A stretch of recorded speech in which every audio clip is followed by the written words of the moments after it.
Cours de phonétique du français. Bonjour, aujourd'hui on va donner un panorama général sur la phonologie et la phonétique. Tout acteur de parole suppose la présence d'au moins deux personnes, celle qui parle et celle qui écoute.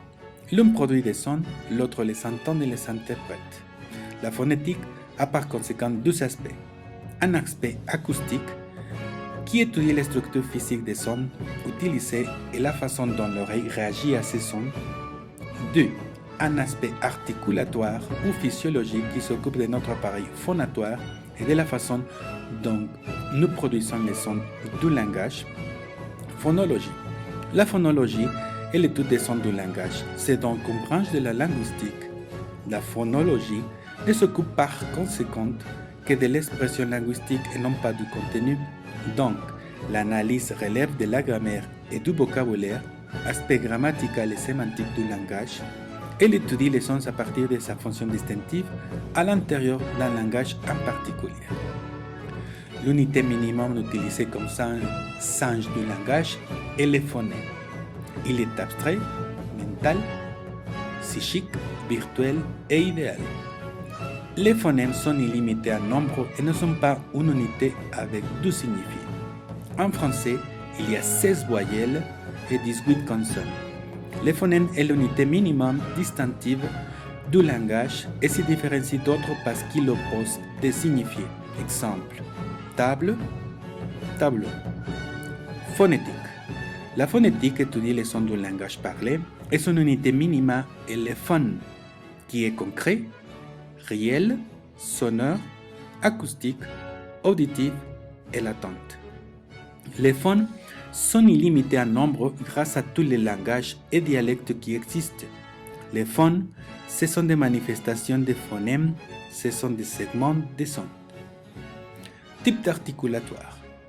L'appareil phonatoire de l'homme comporte trois parties. L'appareil respiratoire, qui fournit le courant d'air nécessaire à la production de la plupart des sons du langage. Les larynx, qui créent l'énergie sonore utilisée dans la parole. Les cavités supraglottiques, qui jouent le rôle des résonateurs. Grâce à la grande mobilité des lèvres, qu'il est possible d'ajouter un quatrième résonateur. Démobilité et de modifier ainsi l'effet de la cavité buccale. Labiolisation. Type d'articulatoire. Apical. La pointe de la langue se rapproche contre les dents de l'âme supérieure. T. Alvéolaire. La pointe de la langue se rapproche contre les alvéoles. N. Palatal. Les dos de la langue se rapprochent au palais. Ch. Pélaire. Les dos de la langue se rapprochent au voile du palais. Labial. Si les deux lèvres sont utilisées. Labiodental, les lèvres inférieures contre les dents supérieures. Plus en avant, on va voir la prononciation des diphtongues, des voyelles et des consonnes.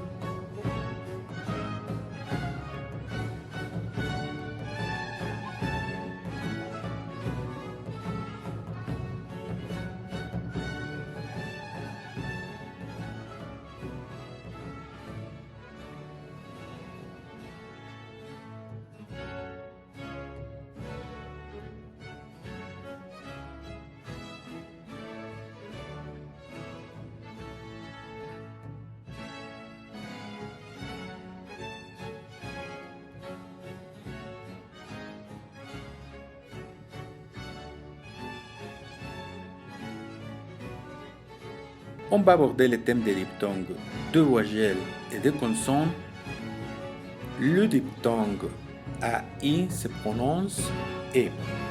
Le voyelle AU, O. La OU, OU. La OI, OA. La voyelle EU, O. Le triphtongue EAU, C, O. Par rapport aux consonnes, l'union de la GN, c'est la ñ française. La PH, c'est la F. Pendant que la CH, c'est CH. Il y a aussi 12 sons qui caractérisent la prononciation du français. Ce sont la prononciation de la R française, qui est glottale,